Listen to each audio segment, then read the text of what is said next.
Hello guys, if there is an individual who will bring opposition down, ni huyu jamaa anaitwa Rigathi Gachagua, DCP party leader. Kama kuna mtu anaenda kumaliza opposition kabisa, aweze kufanya William Ruto kuwa re-elected in the second term, ni Rigathi Gachagua. Huyu jamaa sijui ni advisors wabaya, sijui kama akona shida gani, sijui akana kiti na akina nani, sijui kama shareholder iko kwa kichwa yake, hakuna kitu kingine anafikiria.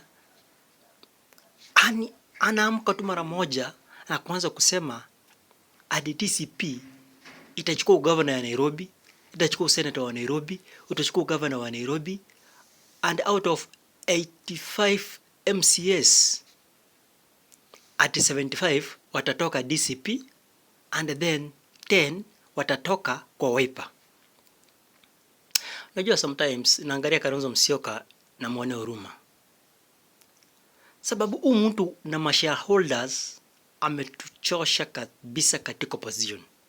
Ndiye anafanya viongozi wengine hata watoke, waache kwa zoshiti na yeye waende kwingine.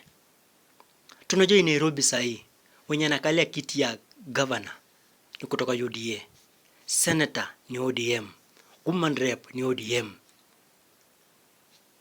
Hao wote wanatoka from different parties. And then mtu anakuja from nowhere anasema DCP itachukua sijui nini, Wiper. Sasa hao watu wengine, these opposition leaders wengine watakaa wapi?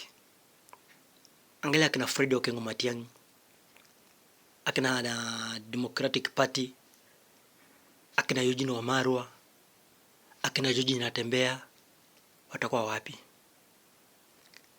Watakuwa wapi kama huu si mtu ambaye ako na ubinafsi, anajali maslahi yake na watu wake wa Mount Kenya? Ndio maana ataanza kufukuza, ndio maana anataki kila mtu katika opposition. Akipata Matiang'i anamuattack, akipata kina Edwin Sifuna anamuattack, akipata kina Babu Owino anamuattack. Sasa for example, angalia Nairobi, Babu Owino akona chances za kushinda kiti ya ugavana Nairobi. Angalia the senator of Nairobi, akona chances za kushinda usenator Edwin Sifuna katika Nairobi.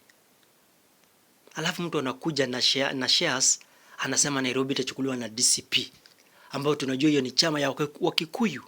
Mtu akona ubinafsi wa aina gani? He doesn't care about other tribes. He doesn't care about the people of this country. Mtu sijui anakana shida gani? Hebu imagine 2027 huenda kwa election. Already ashasema ya kwamba ana support Kalonzo Musyoka. Wakifika kwa 2027 hakuna mtu mwenye atapata 50+1. Ata support nani? Ataanza kunegotiate na nani? So sometimes I feel to understand what's wrong with this guy Rigathi Gachagua. Sijui mbona advisors waje wasikae chini. Kazi yake ni kuropokwa. Hawezi mkalisha chini wamwambie Rigathi Gachagua, ukifika hapa unastahili kuongea hiki, ukifika mahali fulani unastahili kuongea hiki. Aweze kulimit maongezi yake, sababu anaongea bila kutumia akili, anaongea bila kutumia maarifa, anaongea bila kufikiria. That's the only problem Rigathi Gachagua anakaa. Trip zingine zikiangalia kama yeye anasema atachukua Nairobi sijui na kaunti zingine, trip zingine zikiangalia zitafanya nini? Gang against Mount Kenya. So DCP party leader Rigathi Gachagua, kama unataka kuleta opposition pamoja, kama unataka kuleta viongozi pamoja, toa kiburi uko nacho, toa machifuno uko nacho. Usifikiri ya kwamba this country can make a president na one tribe.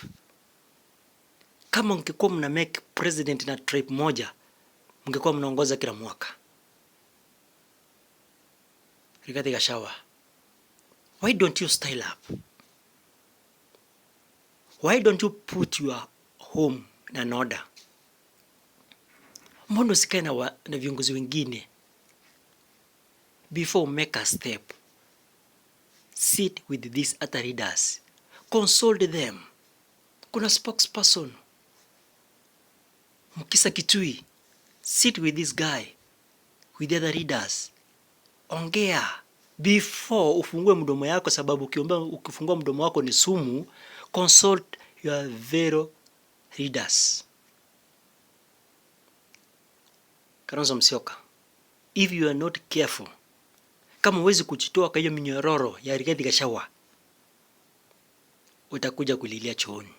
Usisema tu kukwambia. Usisema tu kukwambia Kalonzo Musyoka.